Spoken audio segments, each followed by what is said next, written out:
ఎక్కడ పడ్డాడు? ఆయన వేసుకున్న ముసుగులన్నీ తొలగిపోయినాయి. రియల్గా ముసుగులన్నీ తొలగించుకొని ఇవాళ మంద ఏలియాగా బయటకు వచ్చాడు. మంద ఏలియా దాని తదనంతరం వర్గ పోరాటంలోకి వచ్చినాడు, కిషన్గా మారిండు. ఆయన పీపుల్స్ వార్లో పనిచేసినప్పుడు ఆయన పేరు కిషన్గా పెట్టుకున్నాడు. పార్టీ కిషన్గా నామకరణం చేసి కిషన్ పేరు మీద నడిపించింది. కిషన్ అని కామ్రేడ్ కిషన్ పేరు మీద నువ్వు వర్క్ చేయాలంటే కిషన్ అని పేరు పెట్టుకున్నావు. ఆ కిషన్ కాస్త మళ్ళీ లొంగిపోయిన తర్వాత మళ్ళీ అట్లనే కంటిన్యూ వ్యవహారం బాగలేదని చెప్పేసి అక్కడున్న వరంగల్లో ఉన్న పీపుల్స్ వార్ ఆయనను ఏదో కొట్టి బయటికి వెళ్ళగొట్టేస్తే బతకడానికి వేరే ప్లేస్కు ఎంచుకున్నాడు. అక్కడ కిషన్ని పిలిచేది కిషన్ అని పెట్టుకున్న పార్టీ ఊకోదు కాబట్టి అది కృష్ణగా మారింది. ఆ కృష్ణగా మారి అక్కడ జరుగుతున్న కొన్ని పోరాటాలతోని కొంతమంది పోరాట నాయకులతోని పోతున్న క్రమంలో కృష్ణ కాస్త వర్గీకరణ పోరాటం వచ్చేసరికి కృష్ణ మాదిగే అయింది. ఈ పరంపర ఆయన జీవితంలో ఎన్ని కోణాలు మార్చిందో మాకు తెలియదు, కానీ మాదిగానే పేరు పెట్టుకున్నందుకు మేము తెలంగాణ మాదిగలుగా ఒక 30 ఏళ్ళు వెనుకబడిపోయినాం. 30 ఏళ్ళు వెనుకబడిపోయిన మాదిగల్ని ఇవాళ కనీసం ఆ వర్గీకరణ జరిగింది, దాని ఫలితాలు దాంతో ఏదో ఒకటి తెలంగాణ సాధించుకున్నాం. 60 ఏళ్ళ సుదీర్ఘ పోరాటం తెలంగాణ ఉద్యమం, 30 ఏళ్ళ సుదీర్ఘ పోరాటం మాదిగ ఉద్యమం చేసి ఇప్పటికిప్పుడే సమాజంతో మేము కలిసిమెలిసి ఏదో రకంగా కలుద్దాం అనుకునేసరికి మళ్ళీ కొత్త తీసుకొచ్చి ముందటేసి తన నాయకత్వం కోసం, తన నాయకత్వ పటిమను చూపించుకోవడం కోసం ఇవాళ కులాల మధ్యలో వర్గాల మధ్యలో సమాజంలో ఒక విచ్ఛిన్నకరమైన శక్తిగా తయారయ్యి ఇవాళ ఈ టాపిక్ని మనం ముందుకు తీసుకొచ్చిందండి. కులాలను ధ్వంసం చేసుడు వేరు, కులాలను అంతరించుడు వేరు, కులాలను మాసిపోయేటట్టు చేసుడు వేరు. ఇక్కడ సనాతన ధర్మం కోసం తనే మాట్లాడతాడు. సనాతన ధర్మంలో ఏముందో దానికి విరుద్ధంగా మాట్లాడతాడు. ఆయనే క్రిస్టియన్ అని, ఆయనే దళిత క్రిస్టియన్ అని మాట్లాడతాడు, కానీ క్రిస్టియన్లకు వ్యతిరేకంగా మళ్ళీ మాట్లాడతాడు.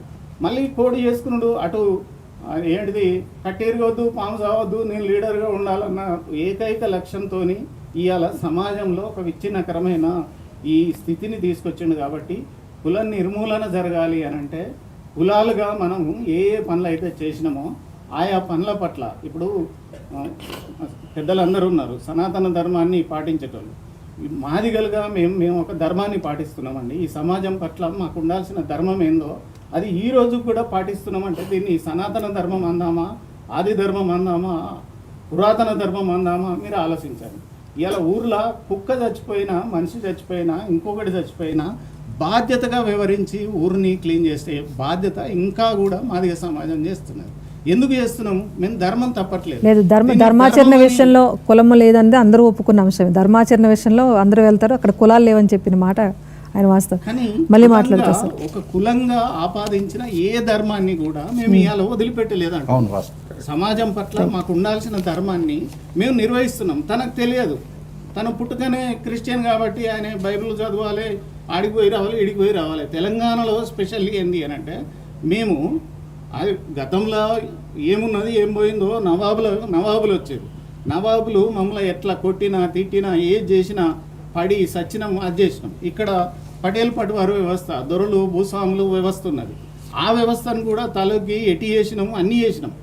ఆ సమాజాన్ని కూడా మేము మంచితోనో ప్రేమతోనో ధర్మంతోనో వాళ్ళతో పాటు కలిసి నడిచినామా, లేకపోతే ఆ ధర్మాన్ని పాటించినామా, పాటించలేదా, దానికి వ్యతిరేకంగా అది చేసినామా అని అంటే అది కూడా లేదు.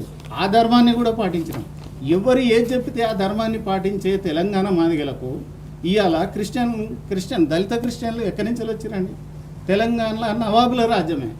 తెలుగు చదువుకునే పరిస్థితి లేదు, తెలుగు మీడియం లేదు, కానీ ఎక్కడి నుంచి వచ్చిర్రు క్రిస్టియన్లు? ఇక్కడ బ్రిటిష్ గవర్నమెంట్ కాదు, నవాబుల గవర్నమెంట్. నవాబుల నుంచి వెళ్ళి చక్కగా భారతదేశంలోనే కదా కలిసినాం. మధ్యలో బ్రిటిష్ వాళ్ళు లేరు, మాకెక్కడ కూడా క్రిస్టియానిటీ రాలే. క్రిస్టియానిటీ ఎవరు తెచ్చిర్రు? కొన్ని సొసైటీస్ అక్కడ మనకు తెలుగు ఇక్కడికి రావాలి అని చెప్పినప్పుడు కొన్ని క్రిస్టియన్ సొసైటీస్ కూడా తెలంగాణకు వచ్చినాయి. తెలంగాణకు వచ్చిన క్రిస్టియన్ సొసైటీ అందరూ ఇట్లాంటి వాళ్ళని పట్టుకొని మా దగ్గరికి తీసుకొచ్చారు.